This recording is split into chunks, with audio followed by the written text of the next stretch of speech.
Megan Castron, the Today Show in Australia. And I'm just checking where I. Hi, I'm just. Megan. So do I start? Oh, Oprah, hello. How are you? Oh my God, Oh, it's great so to see you. good to see you. Good to see you also. Great to see you. Mate, When, good to see you. My favorite Aussie mate. Thank you. Thank you. When I was getting ready, this morning, because this is a big deal for me, obviously, I was wondering, what does Oprah do for her interviews? Like, what do you do like beforehand, like before you interviewed Meghan and Harry, for example? Did you have a cup of tea? Did you have a tequila? Like, what do you do? Do you read your notes? What do you do? Tequila is really off limits before the interviews, but I might have had a couple of shots afterwards, that's for sure. Yeah. No, I usually have a conversation with the guests beforehand and ask, tell me what you want to get out of this, so Hmm. that by the end of the interview, that person isn't saying, well, you didn't ask me and I thought we were going to do, and so that there is like alignment synergy. So I've been doing that since probably 1989. And that's worked out very well for me because, I think an interview is a win-win situation. Yeah. Obviously, you have something you want to accomplish, we have something we want to accomplish, and so to make sure that both of them are aligned. And Yes, tea will do, punch will do, anything non-alcoholic will do. But no, absolutely.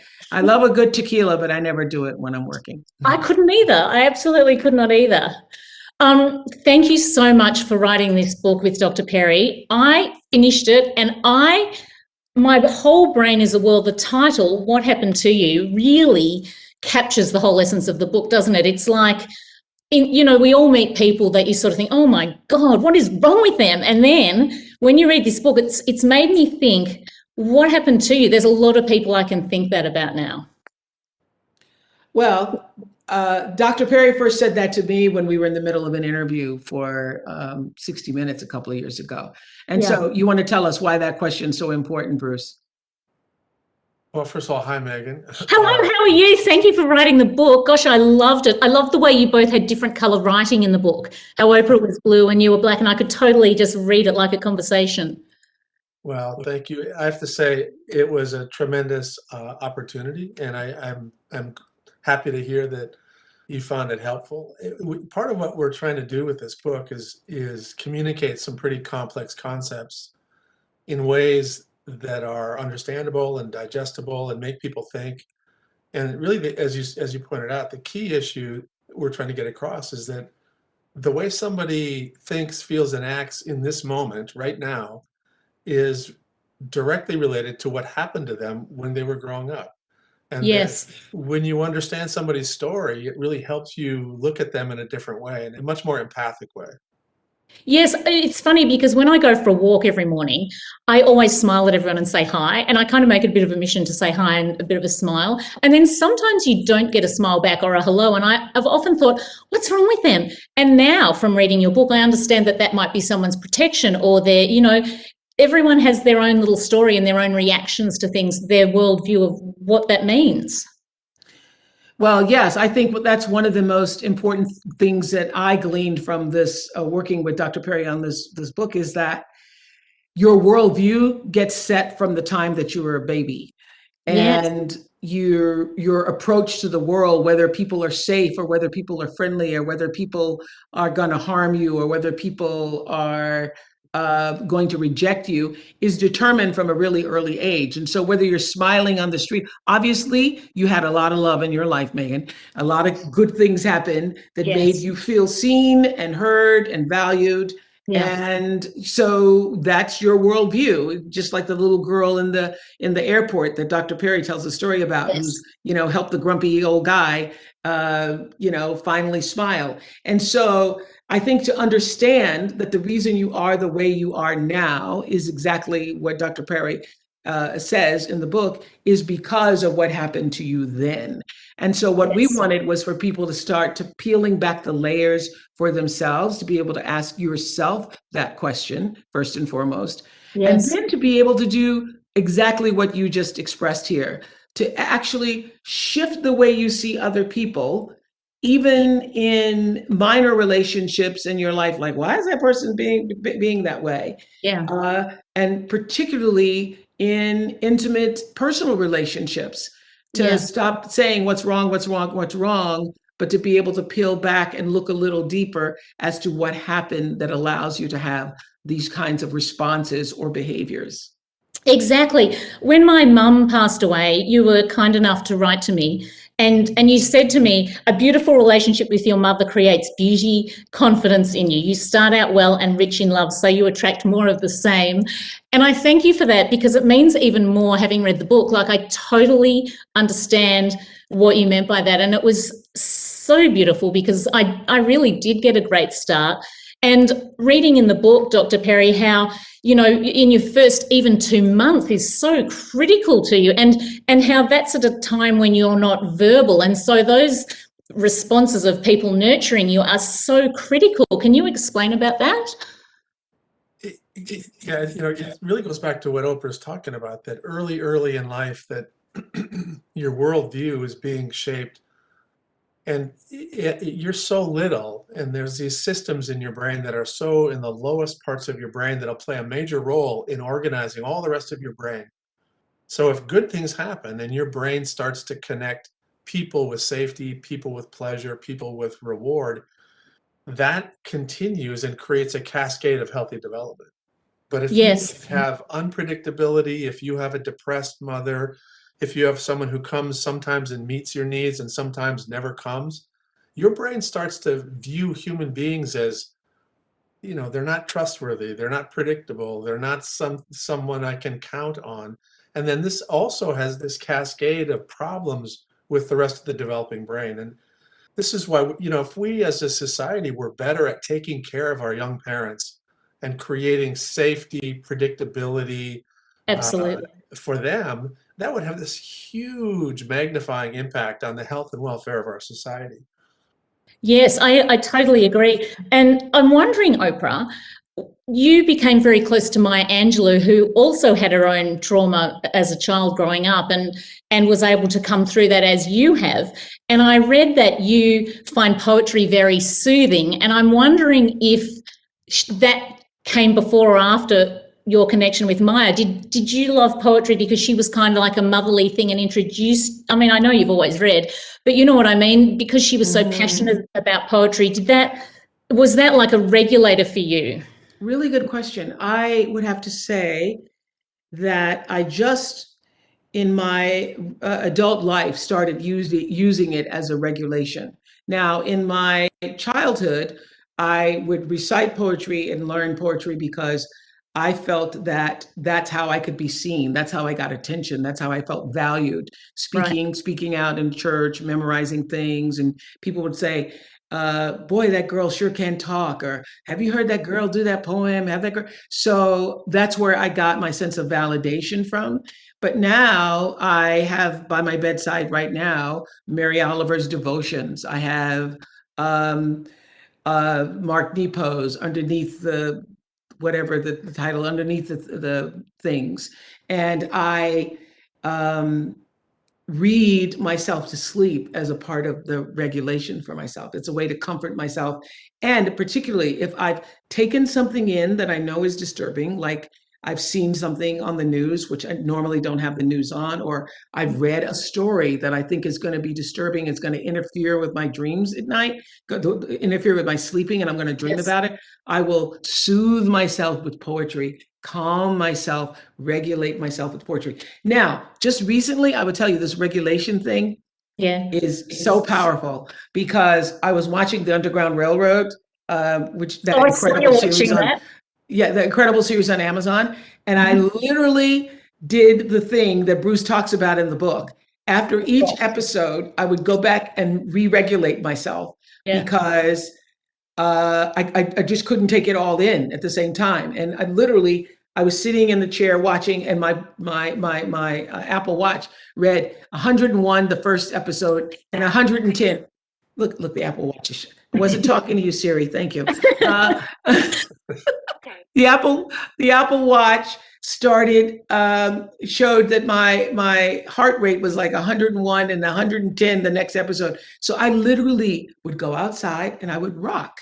I would rock. I would rock. I would rock, regulate myself, take in some fresh air, do a walk, which is what is advised when you are in crisis or out of yourself, like not in alignment with yourself. So one of the most important things I learned from working on this book with Bruce is that when you're arguing with your spouse, I know you and Paul never argue, Megan, but when you're arguing with your spouse, when you're Easier arguing with your listening. spouse, yeah, when you're arguing with your spouse, which I know you never do, Paul, and you're saying, you can't hear me, you can't hear me, the lower part of the brain really can't. And so the only thing to do when you're both at it with each other is for one of you to go rock, calm yourself, do whatever you need to do to be able to come back so that you can actually hear each other. Yes, I totally agree with that. I 100% agree with that. Do you know what else I loved in the book? I love how, like you've always said, I carry the generations before me and all that. And Tara, Trent says this as well. And I'd always I hadn't really understood what that meant. Like, I thought it was almost, a spiritual feeling, like, oh, I'm carrying that because they've come before me. But it's actually really true, because everything's passed down like subliminally to us, like their actions and their words, prejudices, all those things are passed through us. Even if we don't think they are, they are. And I found that fascinating. Bruce.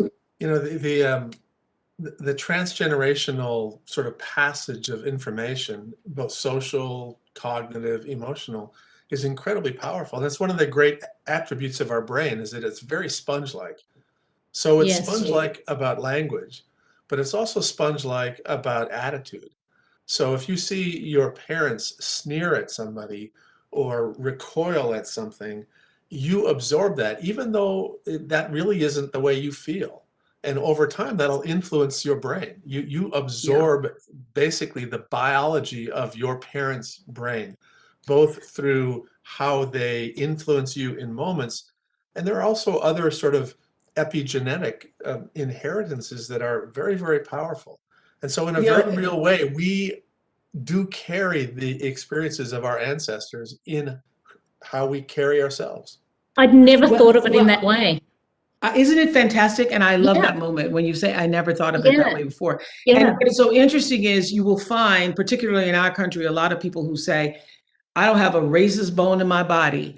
And Bruce says in the book, it's not in your body, it's in your brain. And the reason it's in your brain, even if you were not grown, you didn't grow up in a home where people use disparaging words to refer to the other, just like Bruce said, you have seen and taken in since you were a tiny, tiny, tiny little one, the way your parents treat the other, how they treat people who come in to serve you or are the help, how they treat the guy. I remember seeing somebody I know, we were getting out at a restaurant, and he literally threw the car keys at the valet, and his son was with him. And I thought, wow, that son's going to grow up to know that that is how you treat people who are bringing you service or here to offer you something, is that you literally threw, I mean, he could have hit him with the car keys, literally threw the car keys. So that's how you're taught, not by what your parents say or don't say, but how they're acting and what their behavior is. That's what's getting passed down to your kids. Yes. Do you think, Dr. Perry and Oprah, like, I'm sure you've watched that show 7 Up. Do you remember that, like 100 years ago when they started that show 7 Up? I've watched that every 7 years for as long as I can remember. Do you agree with that? Like, show me the man at 7 and I'll show you, show me the boy at 7 and I'll show you the man? Well, what I do know is that when you're young, so many of these foundational systems in your brain about the way you think, feel, move, they're put in place. I like to leave sort of a little wiggle room, though, because I don't want people to feel like, it's set in cement. The great thing about human beings is that we have this ability to change. And this, again, don't be hopeless about the things that you carry, whether or not it's trauma related or racist related or anything else. Those are changeable, and they change in context of positive, caring relationships. And so I like to be hopeful. There's no doubt about it that you've set the developmental trajectory, and you're going to go a certain direction unless you have the benefit of people to help move you one way or the other. Yes. So, but some basic things are set, though, wouldn't you say, Bruce? Because I look at my 7-year-old self, and I Yeah. see my 67-year-old self. So Oh, my levels, absolutely. I still see that. So some basic tenets or values about how you see yourself and see the rest of the world, those things are set. That's why what you do in front of your youngest children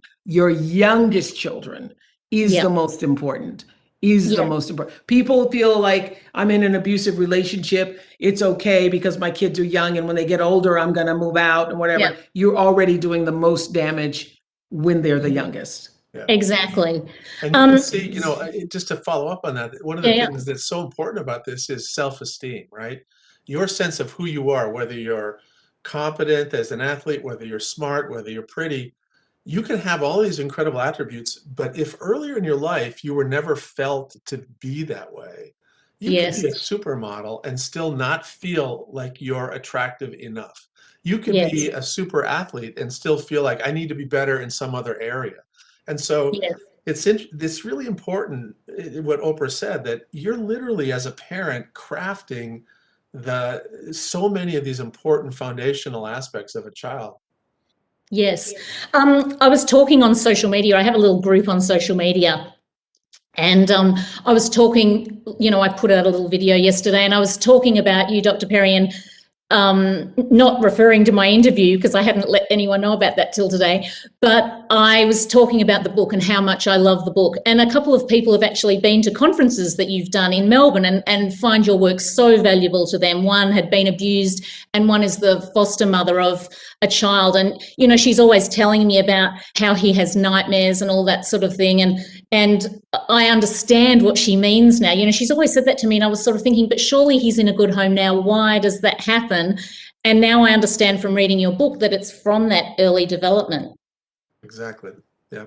And in addition to that, so this kind of leads on, I know you've already said that, but in addition to that, so this group on social media, I know that you have both said that is not the same connection. And I agree it's not, because we need touch. I know my mum, before she passed away, she used to say to me, come here and hug me. I don't get a touch anymore. And so I'd always hug her. She'd stand up on this step and I'd stand on the driveway, and we were sort of the same height then. And so I know how important that was to her. However, I do find a real connection in social media. And I do find, maybe it's because I'm a much smaller tribe, but I do find connection. And I do make a time when I have a group get together where if someone wants, we'll meet at a restaurant or whatever, and whoever wants to come can come in, and we all just meet up there. And I leave from that meeting feeling very uplifted and fantastic. And the tribe really like it. And so do you think that it's possible that social media connectivity with a tribe is better than to be connected would be the most important thing, even though social in real life is better. But if you haven't got that, is having a tribe online a good thing? We've seen so many positive uses of social media. And for example, after the Virginia Tech shootings, the youth there, the college students who were impacted by that, talked about how the most important thing for them was getting these sort of social media supports from people that they didn't know. More important than sort of the in-person counselors and that sort of thing. And I've seen many, many people who are geographically separate, who are in rural communities, who are shut in because of physical disabilities. It really can be a powerful way to connect with other human beings. So I don't think it's bad. I think what you're describing, though, is sort of the optimal, that you've got sort of both. You've got an opportunity to have sort of a social media connectivity, and then you have real in-person interactions.